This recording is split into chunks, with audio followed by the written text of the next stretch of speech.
السلام علیکم ورحمۃ اللہ وبرکاتہ نحمده ونصلي على رسوله الكريم اما بعد فقد قال الله تعالى في الكلام المجيد والفرقان الحميد واعوذ بالله من الشيطان الرجيم بسم الله الرحمن الرحيم اولئك الذين امتحن الله قلوبهم للتقوى قال النبي صلی اللہ علیہ وسلم خیرکم ما تعلم القرآن وعلمہ. معزز و مکرم صدر محترم مشفق اساتذہ اکرام اور میرے دینی و میلی بھائیوں، آپ آج حضرات کے سامنے میری تقریر کا موضوع ہے تلاوت قرآن کی فضیلت. محترم سامعین اکرام، قرآن وہ کتاب ہے جسے اللہ تعالیٰ نے اپنے پیارے نبی محمد الرسول اللہ صلی اللہ علیہ وسلم پر نازل فرمایا. قرآن اللہ کا کلام ہے، اس میں بڑی مٹھاس اور عجیب سی لذت ہے. قرآن ہدایت و سعادت کی کتاب ہے. قرآن وہ کلام ہے جسے آج تک کوئی بھی پیش نہ کر سکا، نہ قیامت تک پیش کر سکتا ہے. اور یہ چیلنج دائمی ہے، صرف عہد نبوی تک محدود نہیں تھا، کیونکہ یہ قرآن کلام الہی ہے جس میں نہ کوئی اختلاف ورنہ تضاد ہے. کیونکہ اللہ تعالیٰ نے قرآن میں ارشاد فرمایا لو کان من عند غیر اللہ لوجدوا فی اختلافا کثیرا. اگر یہ قرآن غیر اللہ کا کلام ہوتا تو اس میں بڑا اختلاف ہوتا، لیکن آپ بسم اللہ کی با سے لے کر والناس کی سین تک ہر ایک حرف کو پڑھیے، لیکن آپ کو پھر بھی اس میں اختلاف نظر نہیں آئے گا، نہ ہی اس میں کوئی جھول نظر آئے گا. کسی شاعر نے کیا ہی خوب کہا ہے، ہر حرف میں سلجھاؤ ہے الجھاؤ نہیں ہے. ہر حرف میں سلجھاؤ ہے الجھاؤ نہیں ہے. یہ مرہم ہے ہر گھاؤ کا یہ گھاؤ نہیں ہے. ہر حرف میں نظر ڈالو سو بار، ہر حرف میں نظر ڈالو سو بار.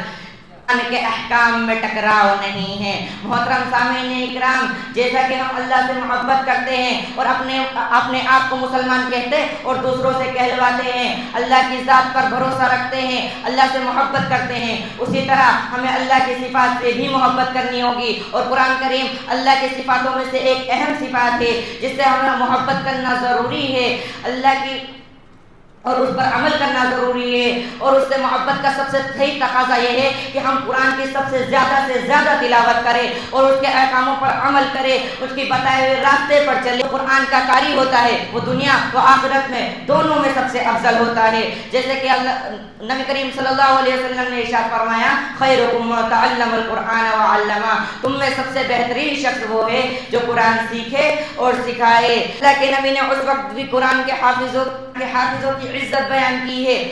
غزوہ احد کے موقع پر جب سب شہیدوں کو لایا گیا تو آپ صلی اللہ علیہ وسلم نے ارشاد فرمایا کہ سب سے پہلے قرآن کے حافظوں کو آگے کیا جائے اور ان کو دفن کیا جائے. اس بات سے ہمیں یہ فضیلت معلوم ہوتی ہے کہ قرآن کے حافظوں کا مرتبہ کتنا بڑا اور بلند ہے. ہم اسی بات سے قرآن کے افضل کو سمجھ سکتے ہیں کہ جو فرشتہ قرآن کو لے کر آیا وہ تمام فرشتوں میں سب سے افضل. قرآن نے اسے روح الامین کا خطاب دے دیا. جس رات میں قرآن کریم نازل ہوا وہ رات تمام راتوں میں سب سے افضل. قرآن نے اسے لیلۃ القدر کا خطاب دے دیا.